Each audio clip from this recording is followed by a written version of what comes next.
Narcissism. Is it evil? Hello everyone, this is Lori Lyons of Higher Self Access. I am a QHHT Level 3 practitioner, board-certified clinical hypnotist, intuitive and inspirational medium. When exploring whether narcissism is evil, we must first distinguish between narcissistic personality disorder, a mental illness, and a narcissistic or egocentric person. Those who suffer from mental illness should never be vilified. As a society, we should instead support the availability of necessary resources and encourage those in need to seek them. For our purposes, when we refer to narcissism and narcissistic individuals, we mean people without a clinical diagnosis who believe they do not need to follow the rules or norms, feel entitled to what they want when they want it, lack of awareness regarding their behaviors and the impact of those behaviors, feel no remorse or guilt for their actions or beliefs, feel superior to everyone. They have no empathy. They exploit other people. They abuse their power. And they value recognition, power, and wealth at the expense of all else. As a final note, those who are clinically narcissistic often have a highly fragile, low sense of self-worth, whereas non-pathological narcissists tend to view themselves with so much grandeur it reaches megalomaniac extremes. Let's face it, given the decision between being a likable, considerate, and humble person and a haughty, condescending, and oppressive person, the choice is clear. Very few people consciously choose to be narcissistic because selfish people are social pariahs. Yet, some still make the unconscious choice of narcissism. But why? There are many reasons why people subconsciously choose to view the world through a narcissistic lens. They may view themselves as the center of the universe, believe others view them as the center of the universe, fear accountability and hard work, feel safer behind the wall of inauthenticity. They think it's cool, confident, or attractive. View themselves as deserving or overdue. They want to hide the pain of a known emotional wound, and they want to repress the pain of an unknown wound. Of course, we can all be unconsciously egotistical from time to time. We might assume that we contributed the best ideas at the meeting.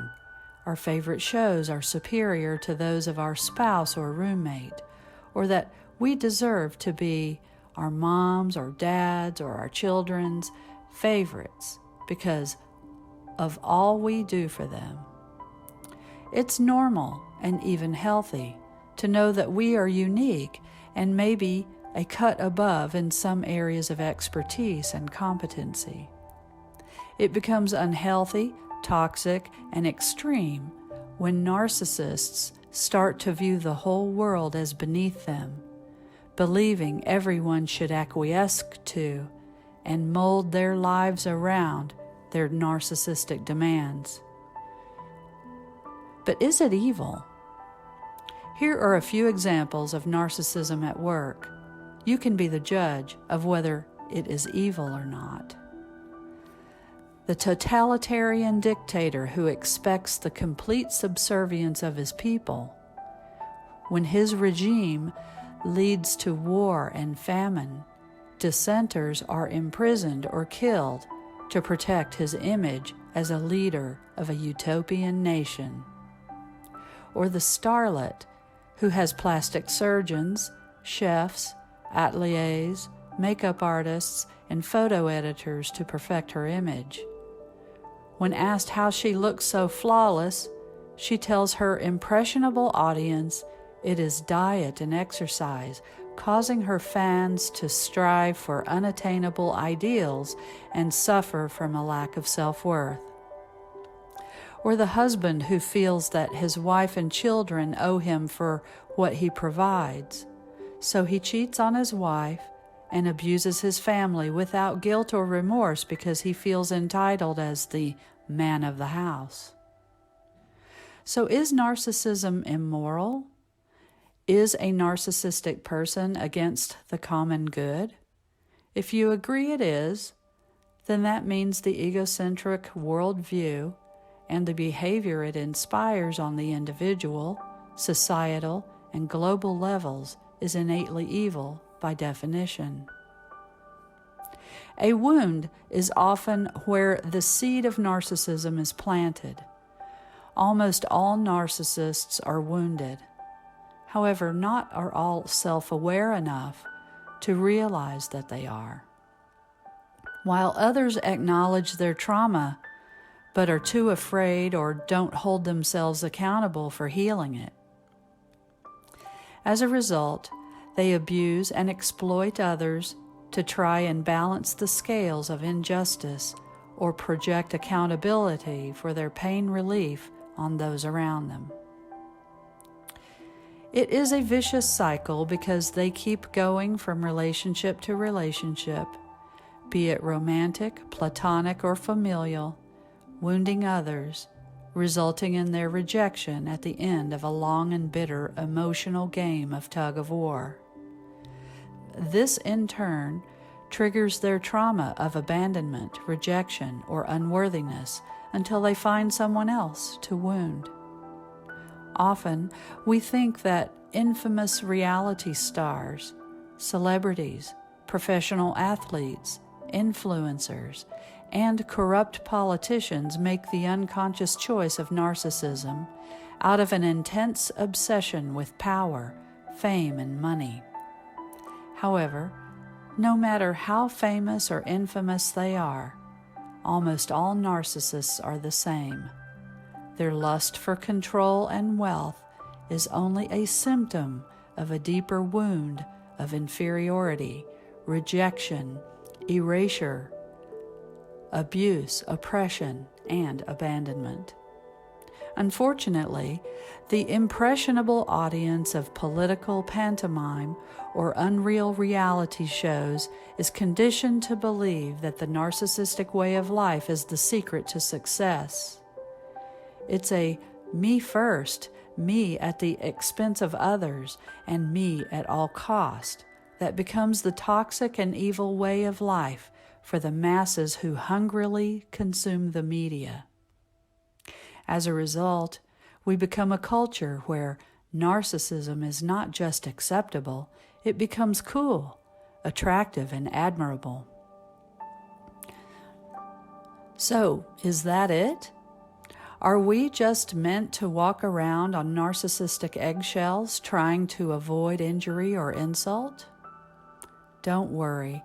Where there is shadow, there must be light. This is to say, even though narcissists can be construed as evil or have evil tendencies, they could play a higher role in spiritual awakening to those willing to seek it. Narcissism has been called a voluntary blindness to an agreement not to look beneath the surface. But when we are willing to nullify this unspoken agreement with the narcissistic mind or culture, we illuminate everything that hides behind it, the wounds of the narcissist, the societal facades, and even our own wounds and limiting beliefs that allow us to become victims to begin with. When we break free from the oppressive evil of narcissism, we learn to hold ourselves accountable for our own healing, our own well-being, our own growth, and our own awakening.